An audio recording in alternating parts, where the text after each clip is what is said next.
Dobrý deň, vítam vás pri sledovaní predprázdninového magazínu DTV, v ktorom vám priblížime atmosféru 36. ročníka chorvátskeho festivalu. Navštívime čaj o 5. aj seniorov v Seneciu. Prajem vám príjemné sledovanie.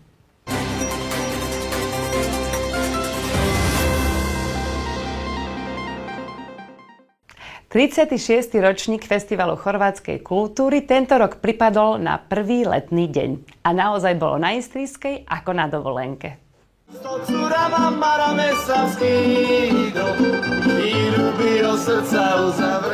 Každý ročník chorvátskeho festivalu je niečím výnimočný. Tento bol doslova aj do písmena kulinárskym zážitkom. Tá špecialita tohto ročníka spočíva práve v tej časti gastronómie. My sme posledných x mesiacov veľmi intenzívne pracovali na príprave kuchárskej knihy, ktorá vlastne je akýmsi takým zrkadlom, alebo by som povedala, nie že zrkadlom, ale kukátkom do kuchyň našich starých mám a babiek. Vlastne sme vydali kuchárskú knihu Devinskej Novej Vsi s pôvodnými receptúrami, teda nie všetkými, ale mnohé sú tam naozaj autorské, pôvodné, v mnohých rodinách dodnes tradované, ale snažili sme sa aj, môžeme povedať, o takú fúziu trošku smerom do dnešných čias, takže sú tam aj také recepty možno trochu už odzrkadľujúce takú novú dobu. Treba povedať, že tá myšlienka sa zhodila pred 2 rokmi v Jarovciach. Jarovčania urobili Jarovčanky prvú tú kuchárskú knihu a už vtedy sme sa rozprávali, že by bolo pekné, keby každá tá dedina Chorvátska na Slovensku mala tú kuchárskú knihu.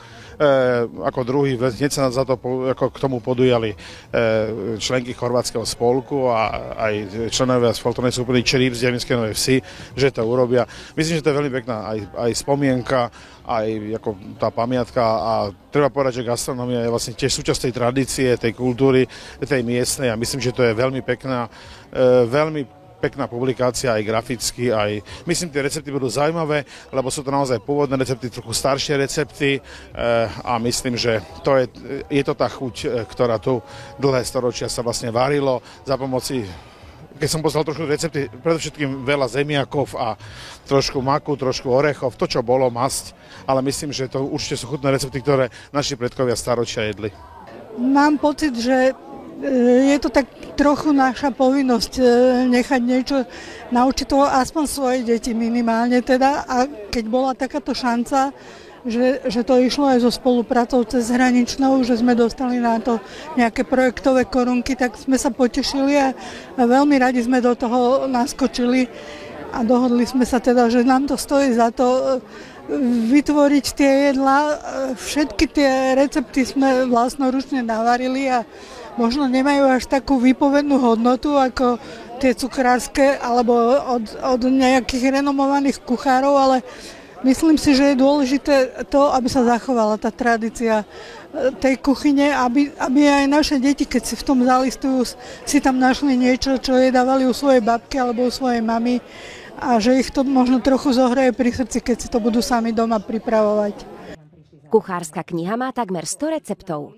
Možno by toho bolo ešte viacej, ale to nebol cieľ. Tam bolo dôležité aj to, aby sa to jedlo konzumovalo s čím sa jedávalo aj niekedy, aby tam nebola ryža s rezňom, ako je to už dnes napríklad v móde.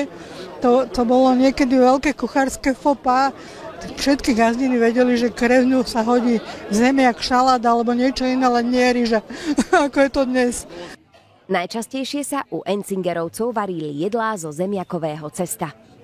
Buď to boli slíže, alebo guľky plnené ovocím. Tie teda mali kurz u nás a moju mamu som vždy ľutovala, keď nám to varila, lebo sme boli 4 deti, takže tých guliek muselo byť aspoň 200, kým nás všetkých nasytila. Typickú fazuľovú polievku našich predkov nájdete nielen v knihe, ale ochutnať ste ju mohli aj v stánkoch s jedlom.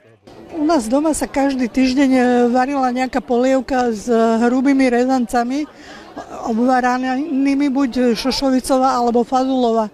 Takže tieto polievky, a tie majú stále kurz, tie jedia aj moje deti, aj moji vnúci, aj zaťovia, všetci, čo aj pristúpili do rodiny, tak na tie polievky naskočili a všetkým chutia, takže k tým sa rada vraciam tým pádom.